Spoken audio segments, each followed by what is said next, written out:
जिस विषय में रुचि होती है उसमें तैयारी करना भी आसान।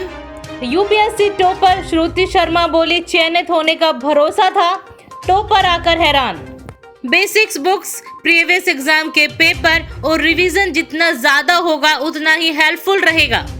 नेचर बदलने से प्रीलिम्स नहीं रहा स्ट्रॉन्ग पॉइंट। नमस्कार, दैनिक साथी के डिजिटल प्लेटफॉर्म में आपका स्वागत है।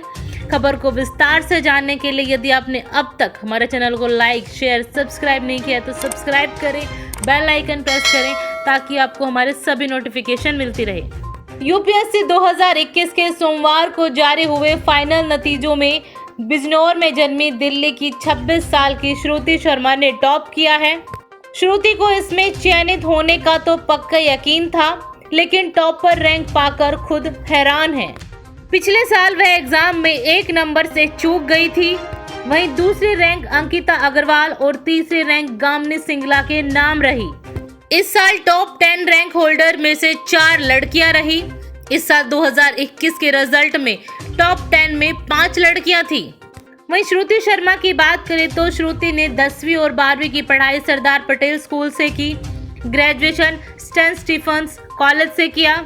पोस्ट ग्रेजुएशन करने के लिए JLNU में दाखिला लिया, लेकिन डिग्री हासिल करने के लिए दिल्ली स्कूल ऑफ इकोनॉमिक्स में दाखिला लेने के लिए JLNU छोड़ दिया।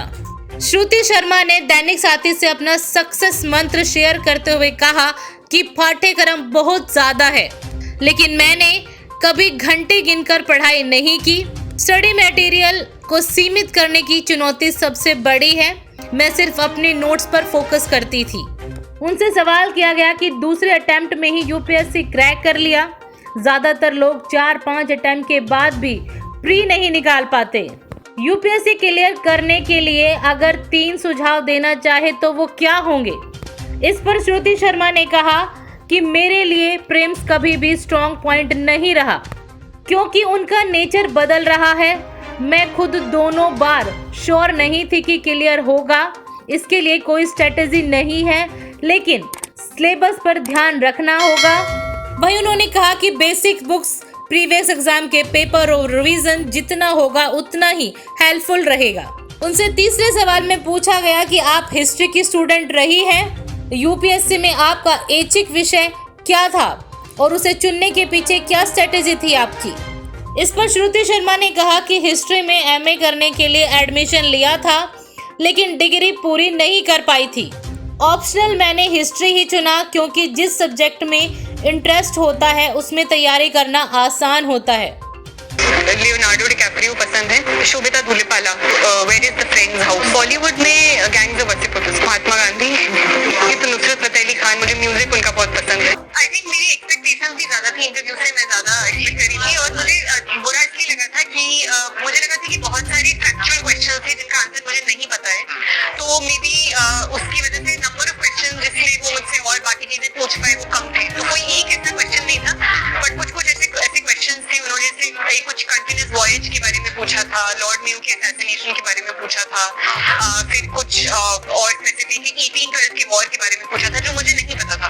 तो वो मैं थोड़ा दुखी थी कि काफी सारे एक के बाद एक फैक्चुअल क्वेश्चन आ रहे थे तो मुझे नहीं पता था। आई थिंक जो मुझे नहीं आ रहा था, मैंने पहले ही सोचा था कि मतलब I wouldn't like to bluff, तो मैं सीधे ना बोल रही थी और आई वाज बीइंग ऑनेस्ट कि मुझे नहीं आता। आई हैव हैड कि मतलब एक ऐसा बैकग्राउंड था शुरू से ही, थोड़ा प्रिविलेज वो था कि मुझे वो अच्छे इंस्टीट्यूशन में पढ़ने को मिला।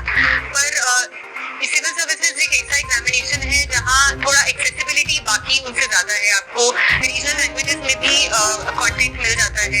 आजकल कंटेंट मार्केट में भी काफी मिल रहा है और डिजिटल कंटेंट भी बाकी लैंग्वेजेस में मिल रहा है। तो आई थिंक एक वो प्लेटफॉर्म है और मेरे आसपास में कई दोस्तों को जानती हूँ, डेफिनेटली उनकी मेहनत बहुत ज्यादा है उसके पीछे।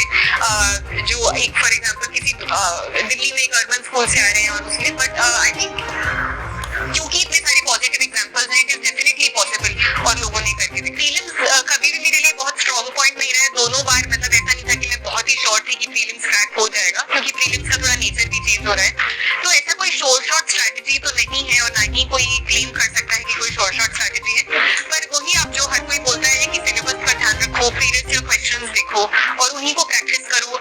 आप बेसिक बुक्स पर करो और मैक्सिमम रिवीजन जितना कर सकते हो। किसी भी एरिया में आई थिंक कोई one size fits all approach तो नहीं चलती है, तो कोई एक पर कहीं पर भी जहाँ जाऊंगी वहाँ की लोकल स्टेक होल्डर से बात करके वहाँ की स्पेसिफिक प्रॉब्लम्स पर ही काम करना मेरा एम रहेगा।